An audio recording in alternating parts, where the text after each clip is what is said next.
안녕하십니까. 증시은혜어 2부 유민영입니다. 새해 첫 금요일, 참 예상치 않게 이틀 연속 증시가 하락세를 보이고 있습니다. 참 실망스럽고 답답하실 수도 있는데요. 하지만 이런 상황이 오히려 새로운 투자를 시작하는 기회가 될 수도 있죠. 오늘 스마트머니 선택에서는 흔들리는 증시를 분석해보고 또 이 안에서 찾을 수 있는 투자 포인트들을 한번 찾아보겠습니다. 잠시 후 스마트머니 선택에서 김종효 애널리스트와 함께하겠습니다.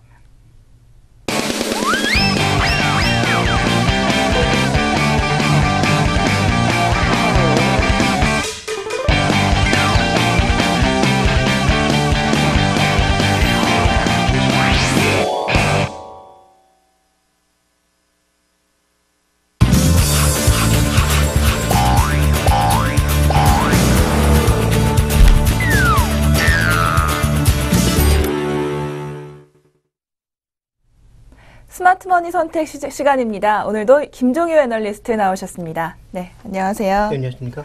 네, 우선 첫 번째로 이렇게 흔들리는 증시 한번 분석해 볼 필요가 있을 것 같은데요. 그 중에서도 가장 큰 이유가 또 환율이라고 합니다. 연초 하락하는 그 엔저의 충격이 정말 큰데요. 엔화가 점점 이렇게 약세로 가는데 그 갈 수밖에 없는 이유가 있나요? 네, 뭐 여러 가지 이유가 있고 현재 중요한 것은 지속성과 강도가 어떻게 될 것이냐. 이 부분이 좀 될 것 같습니다. 그래서 엔화 약세가 나타나고 있는 이유는 약세로 갈 수밖에 없는 뭐 여러 가지 이유, 펀더멘털적인 이유도 있고 수급적인 이유도 있겠죠. 그래서 우리가 가장 먼저 볼 차트는 어떤 차트냐면 이렇게 환율 움직임에 가장 민감하게 움직이는 사람들, 투기적으로 외환시장에 투자하는 그런 사람들이 있거든요. 이 사람들이 과연 엔화에 대해서 어떤 포지션을 갖고 있는지 그림으로 확인을 해보도록 하겠습니다. 지난 2000년 이후에 한 13년 정도의 엔화의 투기적인 포지션을 보면 거의 변화가 없던 것이 지난 2006년 이후에 갑자기 투기적인 포지션이 좀 증가하면서 엔화에 대해서 공격적인 매도를 보였고요.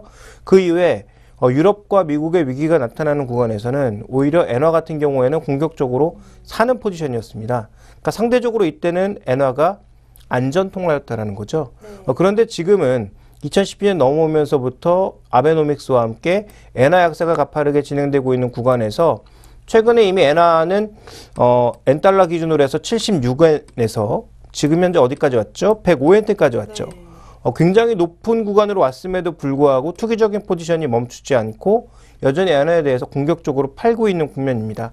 자, 그럼 현상적으로 봤을 때도 이쪽에 굉장히 강한 이익을 추구하는 투기적인 트레이더들이 계속 엔화를 매도하고 있다는 것은 향후에도 엔화의 방향성은 아래쪽이다라고 생각하고 투자를 하는 것이고요. 물론 이 사람들이 항상 맞는 것은 아니지만 그만큼 엔화에는 약세 이유가 있다는 것을 반증하는 또 하나의 지표라고 좀 볼 수 있는 상황입니다. 그러면 엔화의 기본적으로 펀더멘탈적으로 봤을 때 왜 엔화가 약세를 보일 수밖에 없는지를 살펴보도록 하겠는데요. 자, 우리가 이제 통화에 대해서 투자를 할 때 흔히 보는 게 금리 를 굉장히 중요하게 보고 있습니다. 왜냐하면 금리라고 하는 것은 돈이 흘러가는 통로거든요. 그러니까 상대적으로 금리가 낮은 곳, 높은 쪽으로 이동하는 것은 너무도 당연하다라고 봐야 될 것 같습니다. 그런데 지금 준비된 그림을 보시면 지금 미일 금리차라고 하는 것이 존재하고 있는데 미일 금리차가 뭐냐면 말 그대로 이 그림이 아니고요. 미일 금리차라고 하는 것이 뭐냐면 미국의 10년물 국채의 이 차이를 나타낸 것인데요. 최근에 보시면 일본 국채 10년물은 한 0.7에서 0.6 정도의 수준에서 좀처럼 변화 없이 옆으로 횡보하고 있는데 미국채 수익률은 2%대에서 3%대까지 계속 올라가고 있습니다. 그러니까 똑같은 10년물 국채인데 이 사이에 금리 차이가 계속 벌어지고 있다는 거죠. 지금 정확하게는 한 2.3% 정도 벌어져 있는데요. 그러면 엔화 통화도 약세인데다가 실제로 수익률 기준으로 봤을 때도 일본 국채를 가지고 있으면 연간 0.6%의 수익률밖에 못 얻지만 미국 국채를 갖고 있으면 얼마를 얻을 수 있냐면 3%를 얻을 수 있단 말이에요. 그러면 가장 일반적인 투자자, 모든 상황들을 다 뒤로 제쳐놓고 가장 일반적인 투자자라면 똑같이 100만 원을 투자하는데 3% 이자를 주는 곳과 0.7% 이자를 주는 곳 중 어디를 투자하는 게 맞을까요? 당연히 높은 금리를 주는 쪽에 가는 게 맞겠죠. 그러다 보니까 전체적으로 최근에 일본의 전체적인 자금의 흐름은 해외로 빠져나가고 있다라고 봐야 될 것 같습니다. 그러니까 미일 금리차가 확대되면 확대될수록 오히려 엔화를 덜 손하는 그런 현상이 나타날 수 있다라는 거죠. 그래서 지금 현재 보시면 해외 주식의 매입이라든지 해외 채권의 매입이 2013년 들어서 더 가파라지는 그런 모습들을 나타내고 있는 것입니다. 그러니까 지금 현재 구간에서는 수급 논리로 봤을 때 아베 정부에서 계속 돈을 풀어서 엔화가 많아지니까 엔화로 약세를 가는 부분이 분명히 있지만 실제로 이 환율이라고 하는 것은 약자거든요. 그러니까 뭐의 약자냐면 교환 비율의 약자입니다. 내 돈과 남의 돈을 교환하는 비율의 약자거든요. 근데 이 환율이 계속적으로 올라가고 있다는 건 그만큼 내 돈의 가치는 떨어지고 있다는 것이니까 돈을 많이 풀었는데 이 돈을 가만히 가지고 있기보단 다른 통화로 바꿔놓는 게 더 유리하다는 거죠. 그러니까 실제적으로 수급적으로도 공급이 많아져서 약세 요인으로 가고 있고 그 가운데 일본의 이제 주요 투자자들, 거주자들은 해외 쪽에 투자를 계속 늘려가고 있다. 엔화로 갖고 있는 것이 손해니까 지금 현재 그런 현상이 나타나고 있다라고 봐야 될 것 같고요. 그러니까 이런 현상들이 나타나면서 엔화의 방향성은 펀더멘탈적으로도 경제의 성장률은 올라오지 않은 가운데 미일 금리 차의 확대, 또 일본 거주자들의 전반적인 해외 채권 선호 분위기 이런 것들이 약세를 이끌어가고 있는 상황이기 때문에 쉽사리 바뀌지 않을 거다라고 봐야 될 것 같고요. 그렇다면 일본 정부에서 채권을 계속 매입하면서 자금을 공급해 주는 것이 언제까지 이어질 거냐? 단기적으로만 보더라도 4월 달에 소비세 인상이 나타나기 전까지. 그러니까 지금 사람들이 소비세를 인상하게 되면 소비를 줄이지 않을까 우려하고 있거든요.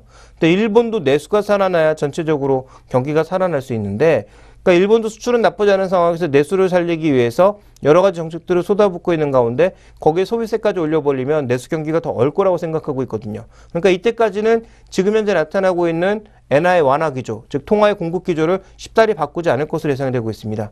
그러니까 적어도 이 정도 구간까지는 엔화 약세 분위기가 쉽게 바뀌지 않을 거다. 거기다가 3월 달에 만약에 미국에서 테이퍼링을 한 번 더 하게 되면 100억 불 정도 더 줄이는 과정에서 달러는 더 강세를 보일 수 있는 거죠. 그러니까 달러의 강세 분위기도 쉽게 약해지지 않는 데다가 일본 쪽에서 돈이 계속 빠져나가고 있고 공급도 이어질 것 같으니까 엔화 약세는 쉽사리 멈춰지지 않을 거다라고 보는 게 맞는 것 같습니다. 네, 지금 말씀해 주신 부분 보면 뭐 수급 부분, 금리 부분 이런 다양한 영향 때문에 엔화 약세가 생겨나고 있다 이런 말씀인데요. 그런데 우리 증시가 정말 새해 들어서 이틀 연속 좀 큰 폭으로 하락을 했잖아요. 그렇게 엔화 약세가 뭐 한 가지 이유겠지만 그 엔화 약세가 우리 증시에 이렇게 많은 영향을 주는 이유는 무엇일까요? 일단 경쟁 제품이 많다라는 것이 특징이고요. 경쟁 제품이 많은데 아무리 이제 다른 조건들이 영향을 주지 조건들이 다양해져서 이제 환율이 미치는 영향이 과거 대비해서 줄어들었다라고 하더라도 왜냐하면 과거에는 우리나라의 수출품 대부분은 한국에서 만들었거든요. 그러니까 당연히 환율의 움직임에 의해서 수익성의 편차가 컸겠죠. 그런데 지금은 우리나라 공장들이 해외에 너무 많이 가 있죠. 거기서 그 나라의 통화로 생산하다 보니까 이제 과거 대비해서는 환율 분산 효과가 있는 것은 사실이다 이렇게 봐야 되지만 문제는 뭐냐면 한국과 일본이 유독 차이가 많이 나고 있다는 겁니다. 그러니까 준비된 그림을 보시면 최근 10일간 달러 대비 아시아 통화 움직임 봤을 때 일본은 1% 약세예요. 달러 대비해서. 한국은 1% 강세입니다. 그러니까 두 나라 통화가 불과 10일간 2%가 벌어졌다는 거예요. 이거 무슨 얘기냐면 똑같이 1,000원짜리 제품이 미국에서 한국과 일본 제품이 하나씩 있었는데 한 제품은 갑자기 1,020원이 됐고 한 제품 갑자기 990원이 되고 1,010원이 된 거죠. 그러니까 아무것도 변한 건 없는데 환율에 의해서 두 제품 가격이 갑자기 벌어진 겁니다. 20원이. 근데 이런 현상이 지금 10일간만 나타나는 게 아니라 최근에 한 4개월간 보면 거의 20% 가까이 벌어져 있거든요. 그러니까 똑같이 1,000원 했던 제품이 과거 한 1년 정도를 기간을 넓혀보면 한 제품은 가격이 얼마가 됐냐면 800원이 됐고 한 제품은 1,200원이 됐단 말이죠. 그러면 아무리 이제 환율에 좀 둔감해졌다고 하더라도 실제적으로 미국 사람들이 느끼는 해외 사람들이 느끼는 체감 가격 상승 압력은 한국 제품이 높을 수밖에 없는 거죠. 그래서 그동안 가격도 싸고 제품도 좋고 그래서 한국 제품을 선호하는 분위기가 있었는데 이런 식의 환율이 흘러가게 되면 영향을 받을 수밖에 없다. 그리고 그 가격 격차가 20%라는 것은 절대 작은 격차가 아니다라는 걸 살펴볼 필요가 있겠고요. 그러다 보니까 오늘 또 뉴스 중에 어떤 게 있었냐면 일본의 자동차 업체들 중에서 안 팔리는 모델을 빠르게 재고 처리하기 위해서 국내에서 뭐 700만 원에서 800만 원까지 할인 판매하겠다라는 얘기가 나오고 있거든요. 그러니까 일본의 지금 환율 때문에 이것이 가능한 공격적인 정책이 아닌가라고 보여지고 있기 때문에 이러한 가격적인 부담은 계속 받을 수밖에 없다라고 판단하고 있고요. 또 하나는 이제 중요한 것이 원화의 강세 분위기가 그러면 조금 약해지면 되지 않겠느냐. 이게 예, 근데 이게 또 쉽지가 않거든요. 왜냐하면 한국은 지금 계속 달러 공급 분위기입니다. 물론 외국인 투자 자금이 빠져나가면 얘기가 좀 달라질 수 있겠습니다만 준비된 그림을 보시면 한국의 경상수지는 계속 플러스가 나고 있거든요. 네. 그러니까 지금 한국은 계속 달러가 착착 쌓여가고 있는 그런 단계란 말이죠. 한국은 달러 공급 초과기 때문에 달러가 약세로 가기가 쉽지 않은 국면, 즉 원하는 달러 대비했을 때 강세 국면이라는 겁니다. 그러니까 이 분위기가 쉽게 바뀌지 않는다면 전체적으로 원화의 강세, 엔화 약세 분위기가 이어지면서 한국 제품들의 가격 경쟁력이 해외 쪽에서는 일부 타격을 받을 가능성은 충분히 제기되고 있다고 봐야 되겠죠. 네, 그렇습니다. 그럼 환율 변화에 대한 충격이 앞으로도 좀 계속될 것 같다는 예상이신데, 그런데 또 현 수준에서는 그래도 엔화 약세가 계속 되겠지만 좀 제한적이거나 속도는 그래도 늦춰질 거다. 이런 분석도 나오고 있거든요. 그럴 경우에 그런 상황이 나타난다면 우리나라 지수가 좀 빠르게 회복할 수 있을까요? 근데 이제 이걸 어떻게 보느냐, 이제 오늘의 가장 중요한 결론이라고 보여지고 있는데요. 네. 엔화의 방향성 뭐 다 중요하고 엔화 환율의 레벨 다 중요합니다. 엔화가 어떻게 될지도 중요한데 제가 좀 더 중요하게 보고 있는 것은 뭐냐면 제가 이 말씀을 드리기 위해서 앞에 이제 이런 얘기를 계속 쭉 해왔던 것인데요. 지금 시작의 하락의 본질이 엔화 환율 때문이냐를 전 되묻고 싶습니다.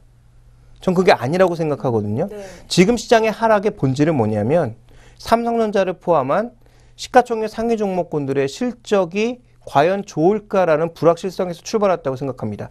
거기에다가 환율 변수가 얹어지니까 그렇지 않아도 이 실적이 안 좋을 것 같은데 환율까지 그래? 그러면 더 안 좋아지는 거 아니야? 이런 의구심이 나타나면서 어저께 외국인들이 집중적으로 삼성전자와 현대차 이런 종목군들을 내다 판 거죠. 네. 그러면서 크게 주저앉은 거고요. 그러니까 시장의 수급이 불안하니까 큰 매물이 아닌 그런 가운데서도 그렇게 크게 급락했다라고 보여지고 있습니다. 제가 아마 연말 이전에 그런 얘기를 드렸을 거예요. 연말까지 시장이 뭐 나쁘게 볼 만한 이유는 별로 없다. 근데 연초에 프로그램 매물이나 이런 것도 쏟아졌을 때 과연 저가 매수가 제대로 형성되느냐, 또 외국인들의 매수가 유입될 수 있느냐가 중요하고 그다음에 수급에서 또 하나 중요한 게 외국인 선물 매수다 이런 부분에 말씀을 드렸는데 외국인들이 어제와 오늘 선물에서 또 굉장히 공격적인 매도를 하고 있죠. 네. 거기다가 시장의 주요 종목도 팔고 있죠. 핵심은 뭐냐면 주요 종목군들의 실적이 흔들리는 가운데 환율 조건까지 안 좋아지니까 더 민감한 반응을 나타내고 있는 거다라고 보셔야 될 것 같고요. 또 하나 이제 중요한 건 뭐냐면 대부분의 분석가들이 미국 시장 올라가면 우리 시장도 오른다 이런 분석들을 하고 있는데 그거는 좀 과거 얘기입니다.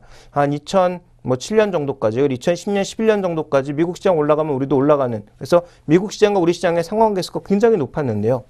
2013년 한 해를 보시면 그 어느 때보다도 한국과 미국의 상관관계는 낮아져 있습니다. 네, 그랬죠. 미국이 올라도 한국이 내려간 경우 굉장히 많았거든요. 그 이유가 어디서 나오고 있냐면 결국은 미국의 경제 회복은 미국 기업들을 위한 것이고 중국의 경제 회복도 중국 기업을 위한 것이라는 거죠. 그래서 우리가 착각하지 말아야 될 것은 유럽의 경기 회복과 미국의 경기 회복이 마치 한국의 모든 기업들에게도 굉장히 많은 수혜를 줄 것이라는 그런 착각은 좀 벗어나야 될 것 같고요. 그런 과정에서 본질적인 부분이 뭐냐가 핵심인 것 같습니다. 그래서 몇 가지 그림을 보시면 한국의 경상수지, 국제수지의 전반적인 추이를 좀 보실 필요가 있는데요. 자, 국가별로 봤을 때 최근에 빠르게 줄어들고 있는 것은 중국과 아세안 지역 쪽에서는 굉장히 무역 흑자가 빠르게 줄어들고 있습니다. 네. 반대로 미국과 EU, 일본 쪽에서는 조금 회복되고 있는 모습이고요.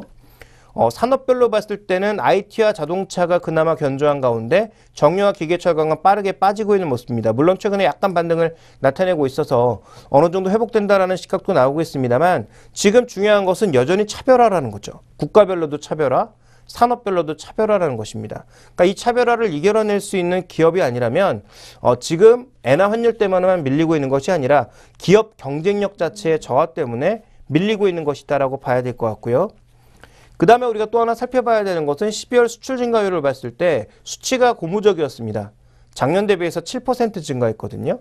근데 지금 보시면 우리나라가 2008년도 중국의 빠른 고도 성장기에는 보통 수출 증가율이 20%가 넘었습니다. 네. 그런데 이 선진국의 위기가 2008년도에 나타나면서 크게 줄었고 다시 또 크게는 이 과정은 생략을 해야 되겠죠. 왜냐하면 의미가 없으니까. 크게 줄었던 게 베이스 이펙트로 돌아오면서 크게 좋아진 거고요. 중국의 성장률이 낮아지면서 최근 수출 증가율은 굉장히 제한적인 수준을 나타내고 있습니다만 이 7%가량의 12월 달의 수출 증가율은 굉장합니다. 그런데 문제는 뭐냐면 최근에 증가했던 선박 수출을 싹 뺐더니 4%대로 확 줄어든다는 얘기죠. 그러니까 전체 선박이었네요. 수출 네. 증가의 절반을 선박이 담당했다라는 거고요. 자, 그 다음 그림 살펴보시면 국가별로 살펴봤을 때 중국과 미국이 조금 늘었어요. 그런데 일본은 여전히 부진하고 대이유 쪽으로도 큰 회복을 보이지 못했습니다. 그런데 중국과 미국에서 우리가 잘 봐야 되는 건 뭐냐면 이 두 가지가 늘긴 했지만 늘어난 폭도 작은 데다가 미국 같은 경우에는 4분기 소비 시즌, 중국 같은 경우에는 춘절 수요, 두 가지를 뺐을 때 과연 본질적으로 강하게 늘어나는 게 있는가에 대한 확인 과정이 필요하다라는 거죠. 거기다가 이제 삼성전자의 갤럭시 S4 같은 주력 하이엔드 모델의 판매량이 예상을 크게 하회하는 모습을 보였고요. 또 일시적인 비용이 많이 발생하는 부분들도 부담이 되고 있다. 그런 과정에서 지금 현재 환율 악재까지 겹치면서 내려가고 있는 거죠. 그러니까 시장이 본질적으로 이 문제를 풀어내지 못한다면 쉽게 반등을 할 수가 없다라고 저는 판단을 하고 있습니다. 그래서 지금 아까 조금 전에 말씀드렸던 내용을 다시 한번 점검해 보면 선박을 제외했을 때 무역수지 추이를 보니까 12월 달은 오히려 무역수지는 적자라는 거죠. 그러니까 경상수지는 흑자였지만 경상수지 안에 들어가는 무역수지를 보니까 선박을 제외하면 적자였다라는 겁니다. 그러니까 이런 과정으로 놓고 봤을 때 12월 달에 전반적인 수출의 질이 그렇게 좋지 않았어요. 그렇다면 지금의 가장 본질적인 문제는 4분기 실적에 대한 우려감이 의외로 굉장히 높아지고 있다. 그래서 현대차를 비롯한 자동차 기업들, 삼성전자를 위시로 하는 IT 기업들이 뭐 적자를 낸 것은 아니지만 흑자의 폭이 크게 줄어들거나 줄어들었을 가능성을 보면서 먼저 선제적으로 지금 투자자들이 대응을 하고 있는 것이기 때문에 확인을 해줘야 되겠죠. 다음 주에 삼성전자 실적 가이던스가 나왔을 때 시장에서는 처음에 10조 얘기했다가 10조도 많이 낮춰놓은 거거든요. 맨 처음에 11조에서 10조로 낮춰놨는데 9조까지 낮췄다가 어제 그저께 무슨 얘기 나왔냐면 8조 수준밖에 안 되지 않겠니 이런 얘기 나왔거든요. 근데 실제 결과물을 딱 열어봤더니 그래도 9조는 나오지 않았느냐. 이런 얘기가 나와야 시장이 좀 안도를 하고 그래도 삼성전자 사도 되겠구나 이런 생각들을 할 수 있다라는 거고요.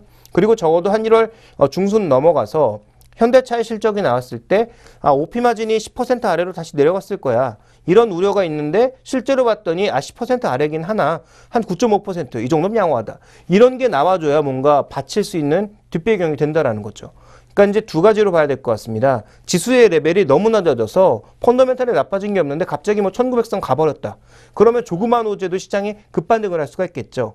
아니면 뭐 지수가 그렇게 크게 안 빠진다고 하더라도 개별 종목이 너무 많이 빠져가지고 이 정도면은 절대적으로 이제 저평가 정도에 왔다. 이런 과정이 아니라면 시장이 지금 쉽게 튀어오르기에는 조금 어려울 것 같습니다. 그래서 우리가 중요하게 봐야 되는 것은 지금 환율 얘기가 아니라 이 실적과 관련된 부분들의 확인이 가장 우선되어야 될 거예요. 그런 것이 우선된다면 그 다음에 환율이라든지 다른 변수에 의해서 조금 대조를 돌릴 것 같습니다. 그것을 또 하나 우리가 반증할 수 있는 지표가 오늘 엔화가 국제시장에서 105엔대 아래로 내려갔거든요. 네. 그리고 또 그 원화 환율 같은 경우에도 다시 조금씩 안정세를 찾기 시작했고요. 만약에 환율 문제 때문에 빠진 것이라면 오늘 급반등을 했어야죠. 근데 환율에 전혀 움직이지 않고 있는 것은 근본적으로 실적과 관련된 문제에서 환율은 플러스 알파였다. 그러면 플러스 알파에 집중하는 것이 아니라 본질적인 문제인 실적에 집중하는 것이 좋다라고 보여지고 있고요. 그렇다면 다음 주에 삼성전자의 실적을 확인하는 과정이 그 무엇보다 중요하다고 봐야 될 것 같고 지금 우리나라 이제 250개 기업 정도를 증권사가 리서치를 하면서 실적을 추정하고 있거든요. 네. 근데 이 실적 추정치의 절반을 누가 담당하고 있느냐? 현대차그룹과 삼성전자입니다. 이 두 개가 흔들리면 우리나라 시장의 밸류에이션 자체가 흔들 수 있다는 점을 주목해야 될 것 같습니다. 네, 정리하자면 환율 변수는 좀 부가적인 이슈였고 결국은 실적이다 이런 말씀으로 요약을 할 수가 있겠는데요. 네, 지금까지 증시 상황에 대해서 약간 이제 근본적인 분석을 해봤고요. 잠시 후 쉬었다가 저희는 이런 안 좋은 상황에서도 어떤 투자 포인트를 찾아야 하는지 업종과 종목 한번 자세히 살펴보겠습니다.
태양광 관련주 벌써 몇 년째 꾸준히 주목을 받고 있는 종목들인데요. 특히 요즘 상황이 더 좋아 보입니다. 오늘처럼 이렇게 혼란스러운 증시에서도 전체 증시는 좀 빠지는 형태지만 태양광 관련주는 평균 3% 정도 상승하고 있는데요. 네, 김 애널리스트님, 2013년 우선 작년 상황을 정리를 해봐야 될 것 같아요. 태양광 상황 한번 정리해 주신다면요.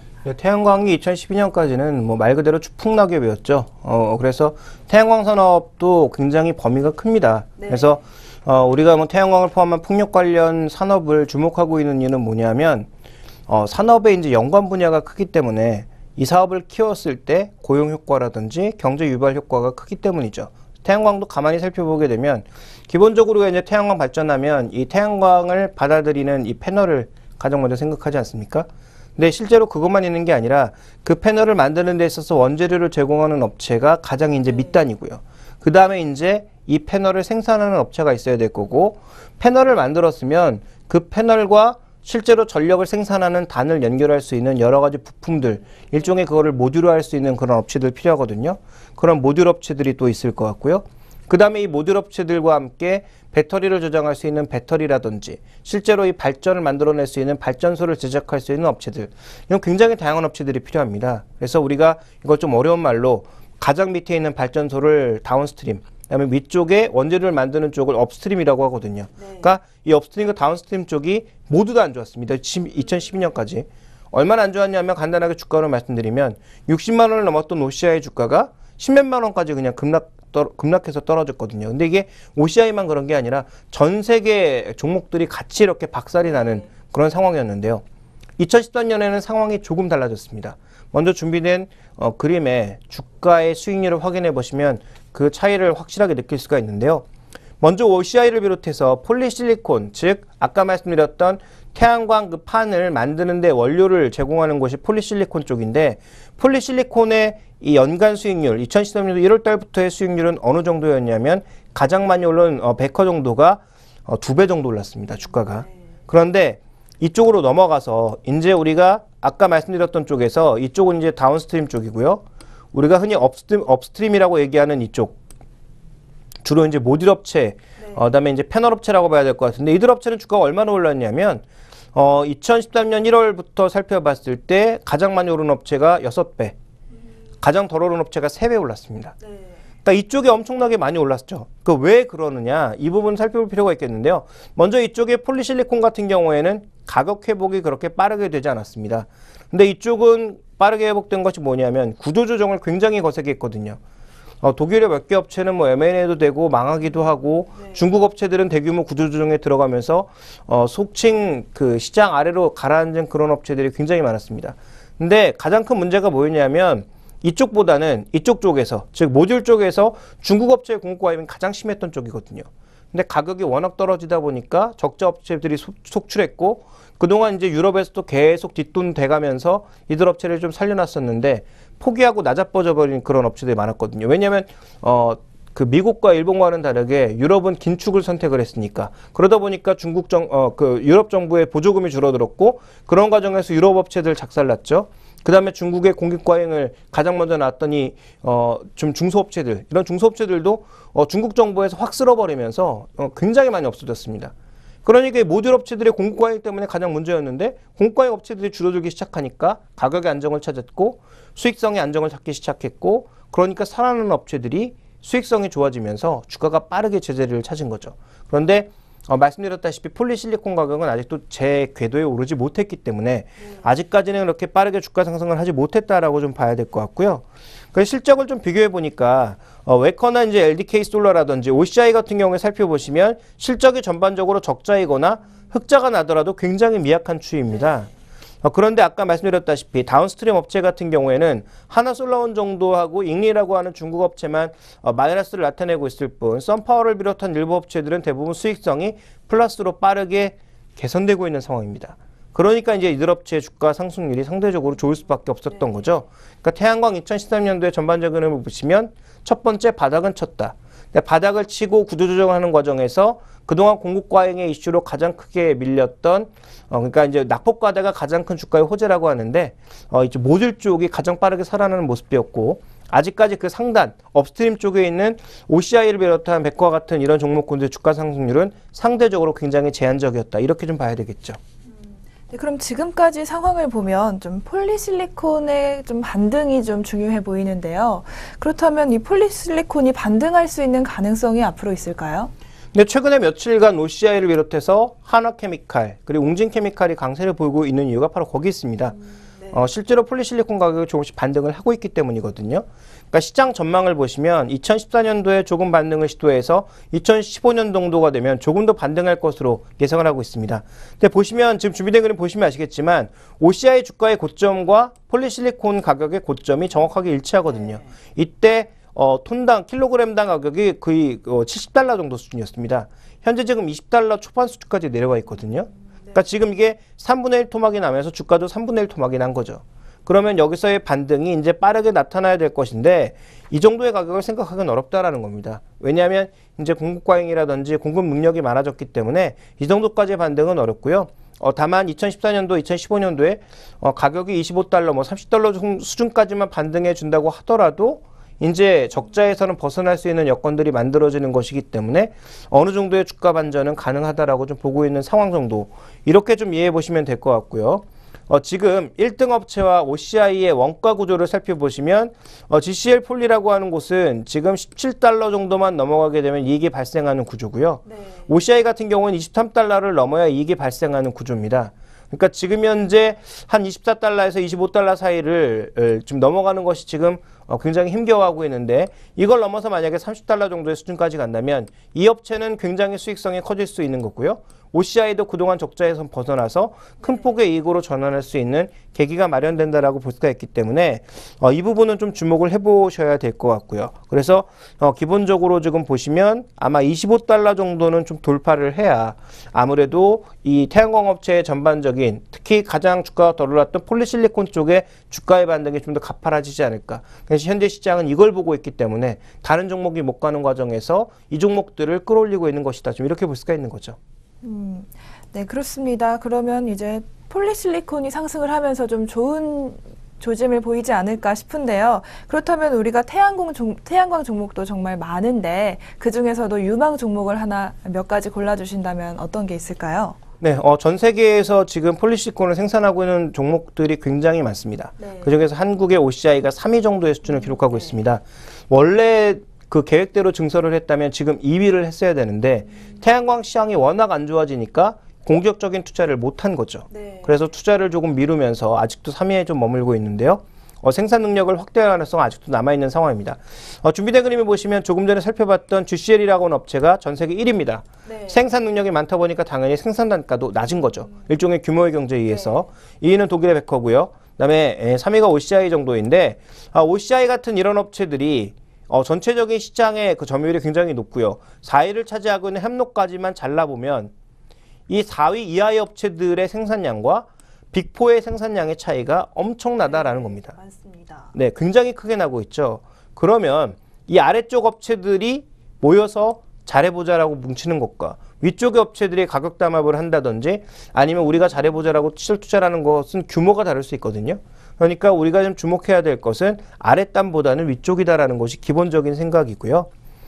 그 다음에 좀 우리가 좀 살펴봐야 되는 게 뭐냐면 자, 이 OCI의 지금 주가 수준이 과연 비싼 수준인가 이 부분을 좀 확인해 볼 필요가 있는 거죠. 그러니까 지금 만약에 폴리실리콘 가격이 반등한다고 하더라도 기본적인 주가 자체가 비싸버리면 의미가 없지 않습니까? 네, 그렇죠. 근데 지금 이제 이익이 안 나고 있는 단계니까 PER은 언급할 필요가 없는 거고요. 네. 지금 적자 구간에서 그나마 PBR이 어느 정도 수준까지 떨어졌는지를 확인해 보면 한 배 수준까지 떨어졌다가 지금 1.5배에서 좀 오가고 있는 상황이거든요. 네.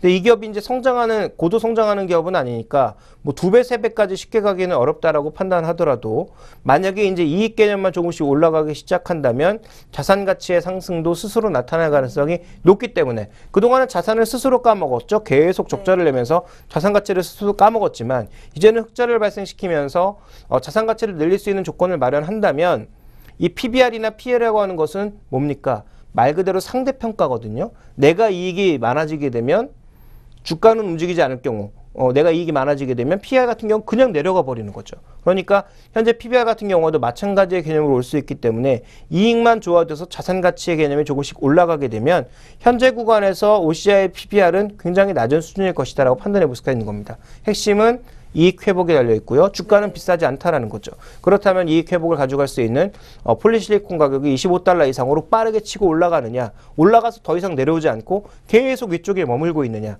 이 부분에 달려 있다라고 보여지고요. 한 가지 이제 제가 높아심에 더 말씀을 드리자면 이 태양광이 마치 미래 우리를 구원해 줄 사업인 것처럼 호도하고 있는 그런 언론도 좀 있고 네. 보고서 내용에도 약간 좀 호도하는 쪽도 있는 것 같습니다. 근데 가장 주목해 봐야 될 것은 아직도 태양광은 기술의 발전이 조금 더디기 때문인지 모르겠지만 옛날 2007년도, 2006년도의 보고서를 보면 2013년 정도만 지나면 그리드 패러티가 달성된다고 했거든요. 그리드 패러티라는 게 뭐냐면 똑같은 돈을 투자해냈을 때 만들어낼 수 있는 이 전기의 양, 네. 이 부분을 이제 화석연료와 비교한 것인데 아직도 태양광의 월등히 높다라는 거죠. 네. 그러니까 예를 들어서 100만 원이면 100kW의 전기를 화석에너지에서 생산해낼 수가 있는데 태양광은 똑같은 에너지를 생산해내기 위해서 200만 원이 들어간다는 얘기가 되겠습니다. 네. 쉽게 말씀드리면 이런 단계다 보니까 이 태양광에 돈을 투자하는 것이 과연 옳은 거냐, 또 태양전지의 효율이 굉장히 빠르게 좋아질 것처럼 얘기했지만 지금 아무리 효율이 좋아봐야 20% 정도. 그러니까 받아들이는 에너지로 전환시키는데 한 20% 정도밖에 안 된다는 거죠. 그러니까 상당수 많은 에너지 손실을 감수하고 환경 문제 하나만 가지고 태양광을 밀 수 있겠느냐, 이런 그 부정적인 분위기도 나타나고 있고요. 정부의 보조금이나 정책적인 배려가 없으면 클 수 없는 산업이라는 것이 여러 군데서 발견이 되고 있습니다. 그렇다면 미국이나 일본이나 최근에 태양광을 굉장히 육성하고 있는 이유가 뭐냐? 이런 산업의 구조를 알고 있지만 실제로 이 산업을 통해서 고용도 조금 늘리고 지역 경제도 좀 좋아지는 모습을 보이니까 정부가 눈물을 무릅쓰고라도 지원을 하고 있는 거죠. 네. 그러니까 그런 과정에서 조금씩 이제 좋아지고 있는 거고, 많이 길게 본다면 정말 뭐 태양광이 그리드 패러티 달성하고 좋아진 시기가 언젠간 오겠지만 지금은 아니라는 거죠. 그리고 태양광 관련 리포트는 벌써 한 7, 8년 전부터 거짓말을 하기 시작했고 아직도 거짓말을 하고 있어요. 그래서 이 리포트에 너무 주목하기보다는 실제로 태양광이 진짜 그리드 패러티를 달성을 하는지, 그리고 정부의 보조금 없이도 스스로 살아나갈 수 있을 정도의 업력을 마련할 수 있는지가 중요하고요. 그 다음에 이제 국내 업체들은 해외 쪽에 수출하는 걸로 지금 먹고 살고 있는 국면이거든요.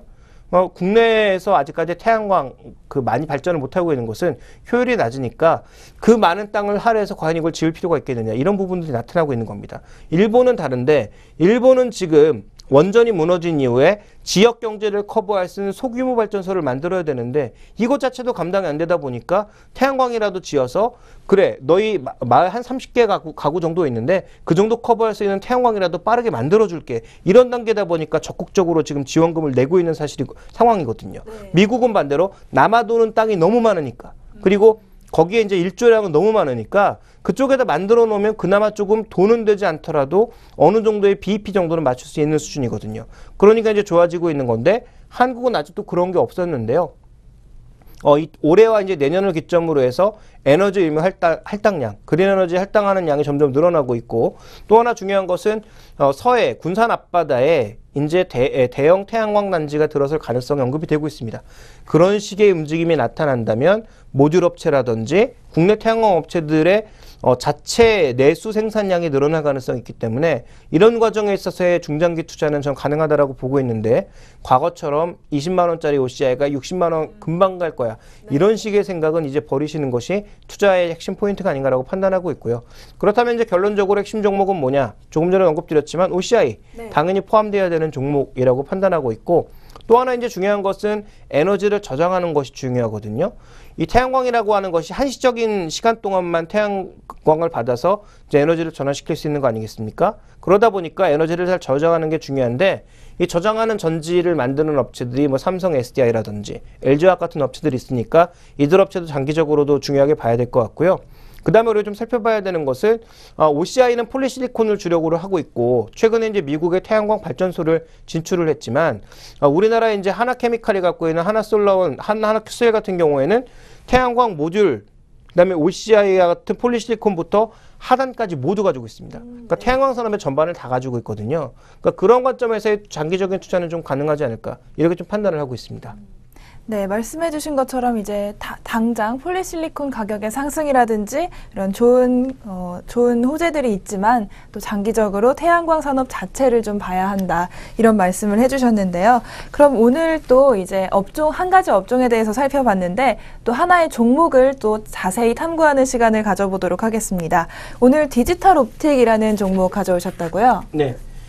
디지털 옵틱이라고 하는 업체만 살펴보고자 함이 아니라요. 네. 최근에 코스닥 시장이 가장 먼저 조정을 크게 받았다가 그 이후에 이제 유가증권 시장보다는 그나마 좀 나아지는 모습인데 네. 중요한 건 뭐냐면 삼성전자의 실적이 안 좋았을 경우 다른 IT 부품주들은 과연 어떻게 해야 되느냐 이런 과정에서 이제 한 가지 종목을 가지고 얘기를 하면서 다른 종목들까지 좀 더 범위를 넓혀보도록 하겠습니다. 네, 그럼 오늘 준비하신 디지털 옵틱 먼저 중심이 되는 종목인데 휴대폰 렌즈를 주로 만드는 회사라고 알고 있어요. 그래서 작년에 사상 최대 실적을 내면서 또 주목을 많이 받았었는데 최근에 또 52주 신저가까지 기록하면서 좀 안 좋은 상황입니다. 이렇게 주가가 갑자기 하락한 이유가 뭔가요? 일단 재작년 실적이 사상 최고치였고요. 네. 작년 이제 2013년 네, 실적은 네. 생각보다 별로 좋지가 않았죠. 재작년이죠. 네, 그러니까 문제가 뭐냐면 지금 준비된 그림을 보시면, 그러니까 저는 개인적으로 이 증권사에서 열심히 일하시는 분들에게 나쁜 소리를 하고 싶진 않지만 연초가 항상 문제인 것 같습니다. 연초만 되면 긍정적인 보고서들, 특히 회사에서도 연간 전망을 할 때 긍정적인 전망을 주로 내놓게 되죠. 네. 그러다 보니까 이제 이렇게 약간의 뻥튀기들이 나타나고 있다는 것이 문제인 것 같습니다. 물론 작년까지는 스마트폰 성장이 굉장히 빠르게 나타났기 때문에 이러한 그 전망들이 대부분 맞아 들어갔다라고 봐야 되지만 올해부터 틀렸다라는 거죠. 그래서 연간 전망을 지금 보시면 작년 연초했던 것이 1,100억 정도의 매출 전망을 했는데 이 매출이 전혀 지켜지지 않았죠. 네. 그러면서 이 실적 잘못 추정했구나라는 그런 우려감. 그다음에 코스닥 시장에 최근 불었던 여러 가지 조정 요인들, 그다음에 수급의 악화 이런 것들이 모두 겹쳐지면서 결국은 주가가 크게 좀 하락한 것이 아닌가 이렇게 좀 판단해 볼 수 있을 것 같습니다. 그다음에 이제 우리가 좀 살펴봐야 될 게 이 실적 지표가 매출만 틀린 것이 아니죠. 영업이익과 함께 영업이익률도 모두 틀렸다는 것입니다. 2012년 이후로는 10% 이상의 영업이익률을 꾸준하게 유지해 줄 것으로 예상을 했습니다만 실제로 그렇지 않았다라는 것이 문제입니다. 그래서 연초에 나타났던 이 장밋빛 전망이 어그러지면서 결국은 믿을 만한 지표가 없다 보니까 어디까지 내려가야 되는 거야? 어디가 적정한 주가인 거지? 누구도 모르는 거죠. 그러니까 연초에 이렇게 보고서 내놓고 틀리면 뭔가 수정된 보고서로 나와야 되는데 그런 것도 별로 나오지 않은 단계이다 보니까 또 이런 중소형주 쪽에는 상대적으로 이제 서치하시는 분들이 종목 수는 많고 연고는 한정돼 있으니까 그 당시에 가장 좋은 스몰캡 쪽으로만 몰리게 되어 있습니다. 그러니까 연초에 좋은 보고서 내놨다가 그거 안 좋아지면 나몰라라 하시는 것은 물론 아니겠죠. 열심히 일하시고 계시니까. 그런데 이런 종목들은 묻혀버리고 그러면 투자자들은 적정한 밸류에이션을 찾을 수가 없는 거죠. 저 역시도 분석하는 사람이지만 무언가 자료가 없으면 어떻게 분석을 할 수 있겠습니까? 회사에 아무리 반기 보고서 이런 걸 봐봐야 연초에 예상했던 것과 전혀 다른 것 내놓고 있는데 그 원인에 대해서는 사업 보고서 같은 데 잘 나오지 않고 있거든요. 그러니까 결국은 이런 식의 흐름이 나타나면서 신저가에 내려가서 좀처럼 반등을 못하고 있는 거죠. 또 하나 이제 우리가 좀 생각해 봐야 될 건 고부가 제품의 판매가 늘어나면서 실적이 좋아질 거라고 예상을 했던 거거든요. 네. 그러니까 지금 보시면 아시겠지만 준비된 그림에서 표시되고 있는 검정색이 적어도 800메가 이상의 화소를 가진 그런 카메라 렌즈들인데요. 실제로 이제 이렇게 이동을 하고 있죠. 보통 이제 1200만 화소, 1300만 화소까지 하이엔드 제품들은 넓어졌고 네. 요즘은 이제 중급 정도의 보급기 정도의 제품들도 모두 800만 화소 이상을 달고 있습니다. 그래서 전체적으로 이건 예상한 대로 갔는데 문제는 뭐냐면 스마트폰 제조업체들이 너무 많아지면서 또 중국의 업체들이 워낙 저가에 생산해내면서 수익성이 예상한 것과 너무 다르게 흘러가고 있다는 거죠. 그러니까 아시겠지만 지금 그렇게 보조금을 정부에서 어떻게든 막으려고 쥐어짜도 맨날 보조금이 바뀌면서 휴대폰 가격이 최근에 한 3달 정도만 지나면, 그러니까 처음에 나오자마자 그 가격에 휴대폰을 사는 사람 자체가 바보가 돼버린 거죠. 이제는 한 6개월 정도 지나서 눈치 잘 보다가 자기가 잘하는 가게에 가서 계속 딜을 하는 거죠. 언제 싸게 나오는지 나한테 연락을 해달라. 싸게 나오는 날, 보조금 많이 지급하는 날 가면 거의 공짜로 살 수 있습니다. 그러다 보니까 실제로 경쟁이 치열해지는 과정에서 광고 선전비는 늘고 수익성이 줄어들면 해당 제조업체들이 누굴 가장 먼저 공격할까요? 부품업체들에게 단가 낮춰라라는 압력이 자연스럽게 갈 수밖에 없습니다. 이걸 이제 대기업의 횡포다 이렇게 생각해 볼 수도 있지만 대기업이 제품을 아주 낮은 가격에 팔고 있는데 부품 가격은 원래 처음에 제시했던 그 가격을 그대로 주면서 팔면 대기업도 손해, 이쪽도 손해인 거죠. 그러니까 어떻게 보면 이건 초기부터 정책이 잘못된 것이라고 뭐 보기 때문에 뭐 얘기가 3,000%로 빠질 수 있겠습니다만 어쨌든 중요한 것은 다른 예상보다 고부가 가치로 이동할 것이라는 것은 맞았음에도 불구하고 수익성 하락 우려, 그다음에 중국 시장이 커지면서 매출 규모는 커질 수 있는데 수익성이 계속 줄어들 수 있을 것이라는 그런 우려들이 현재 이 주가의 하락을 계속적으로 이끌어왔던 중요한 지표 중에 하나다라고 볼 수 있을 것 같고요. 다른 IT 제품들도 대부분 마찬가지다. 그래서 최근에 애플의 뭐 부품을 납품하고 있는 회사든 삼성전자를 주력으로 하고 있는 회사든 대부분 수익성에 대해서는 여전히 우려를 낳고 있다라고 봐야 되겠죠. 네, 그렇다면 이렇게 말씀 들어보면 또 이 기업의 성장성이 좀 많이 우려가 되는데요. 그럼 벌써 이제 모두 꺾인 걸로 판단을 해야 할지 좀 궁금할 것 같습니다. 사실 이제 주가만 보면 이렇게 깊이 조정이 됐기 때문에 또 밸류에이션 상으로는 좀 좋아지지 않았나 이런 예상도 들거든요. 그런데 이 기업 자체의 성장성을 모두 꺾였다고 판단해야 할까요? 그러니까 이제 종목을 우리가 볼 때 흔히 성장주 가치주 얘기를 많이 하는데요. 이 종목이 이제 성장주인가에 대해서는 조금 의문스럽습니다. 네. 왜냐하면 양적인 성장은 조금씩 되겠죠. 왜냐하면 준비된 그림을 보시면 디지털 옵틱에 지금 삼성전자에 납품하고 있는 비중은 계속 조금씩 늘어나고 있거든요. 네. 근데 2012년까지 이 정도 늘었으면 2013년에도 조금은 늘었을지 않았을까. 근데 이제 중요한 건 뭐냐면 3%에서 8%, 8%에서 15%. 이거 지금 2배 는 거고요. 네. 2배 는 건데 2011년부터 2020년까지는 얼마 늘은 겁니까? 5%가량 늘었으니까 실제로 전체 한 30%가량 는 거거든요. 그 다음에 여기서 20이 늘었으면 10%가량 는 거고요. 네. 그러면 이제 성장률 개념으로 보면 어떤 식으로 되냐면 이런 식으로 줄어드는 거죠. 그러니까 우리가 이렇게 정률적으로 성장하길 원하는데 실제로 대부분의 기업들이 성장할 때는 이런 식으로 체감하게 성장하게 되거든요. 그러니까 지금 이거를 바라본다면 과연 이게 성장주인가에 대해서 고민이 필요하다는 거죠. 그러니까 양쪽으로 분명히 늘어나고 삼성전자의 비중도 높아지고 있지만 문제는 과거처럼 탄력적인 수준의 반등은 힘들다.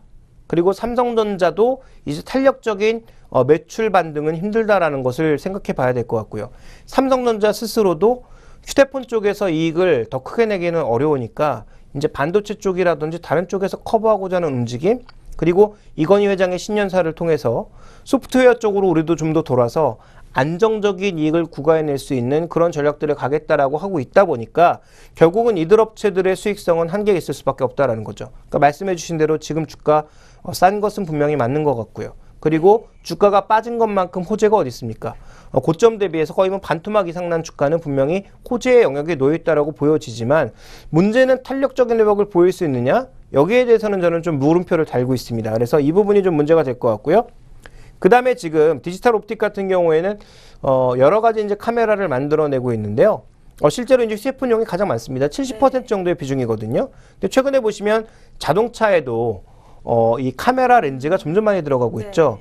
그래서 앞에 하나, 뒤에 하나, 그다음에 블랙박스 이런 곳에 들어가면서 적어도 자동차 안에 들어가는 렌즈가 뭐 2-3개 정도 되거든요. 거기다가 이제 뭐 CCTV라든지 조그만 프로젝터, 빔 프로젝터 같은 경우에도 렌즈를 만들어내고 있기 때문에 이런 쪽의 제품 다양화를 꾸준하게 시도한다라는 측면에서 어느 정도의 포트폴리오에 의한 위험 분산은 되지만 여전히 70%가 휴대폰에 주력하고 있는 상황이기 때문에 휴대폰에서의 이익력이 줄어들면 다른 쪽에서 좀 좋아져 봐야 커버하는 비중이 작을 수밖에 없다라는 거죠. 그러니까 주력은 아직도 휴대폰이라는 점, 그래서 좀 더 포트폴리오 조정이 많이 되지 않는다면 이 요인에 의해서도 반등은 제한적이다라고 봐야 될 것 같습니다. 그렇게 본다면 우리가 이제 투자 전략도 뭐 한마디로 좀 얘기해 볼 수 있을 것 같은데요. 전체적으로 주가가 싸지고 밸류에이션 싸진 것은 사실이지만 우리가 회복력에 대해서는 의심의 여지가 없는데 회복의 강도에 대해서는 여전히 물음표가 달려 있다. 이렇게 정리해 볼 수 있는 거죠. 네. 그렇다면 이제 회복의 시기도 좀 궁금합니다. 어떻게 투자를 가져가야 하는지 이렇게 지금 바닥인 상태라고 봐도 과언이 아닌데 이런 바닥의 탈출 시기를 어떻게 봐야 할까요? 일단 이번 CES에서 삼성의 신제품이 당장 나올까 좀 생각해 봐야 될 것 같고요. 그러니까 이제 1월 달에 있고 2월 달에 또 바르셀로나에서 열리는 월드 모바일 콩그레스 이런 쪽에서 갤럭시 S4 5가 아마 런칭이 될 것으로 얘기가 되고 있거든요. 그리고 실제 출시는 한 4월 달 정도 이렇게 얘기가 되고 있는데요. 지금 갤럭시 S4에 굉장히 여러 가지 루머들이 돌고 있는 가운데 거의 이제 시장에서 확신하고 있는 루머 정도는 금속 재질의 케이스가 나올 거다라는 것과 그 다음에 이제 카메라 같은 경우에는 1,600만 화소까지 화소를 끌어올릴 거다라는 그런 전망들이 나오고 있습니다. 이번 3, 4분기에 갤럭시 S4의 판매량이 굉장히 저조했기 때문에 갤럭시 시리즈 중에서는 약간 창피한다고 싶을 정도로 낮은 가격에 계속 팔았음에도 불구하고 판매량이 그렇게 좋진 않았거든요. 그런 관점에서 본다면 갤럭시 S5는 성공할지 여부는 지켜봐야 되겠지만 어쨌든 디지털 옵tik 입장에서는 상대적으로 1,600만 원으로 가면 갈수록 그래도 부품 가격은 조금이라도 올라갈 수 있는 여지가 있습니다. 그래서 성공 여부와 상관없이 시장에 이제 초반에는 모멘텀으로 움직이기 때문에 신제품 모멘텀이 나와야 주가 반등의 시기가 올 수 있다라는 거죠. 그렇다면 신제품의 출시 시기는 4월달, 아무래도 만들어지고 있는 그 시기는 지금부터 시작이 아닌가라고 보고 있다는 관점에서 투자를 한다면 지금 하는 것이 맞다라고 보고 있고요. 그리고 실제적으로 2월 달에 발표되는 여러 가지 스펙들, 그리고 4월 달에 실제 출시되어서 반응들을 보면서 비중을 조절하면 되지 않을까 이렇게 판단하고 있기 때문에 저는 산다면 지금 사는 게 맞다라고 보고 있고요.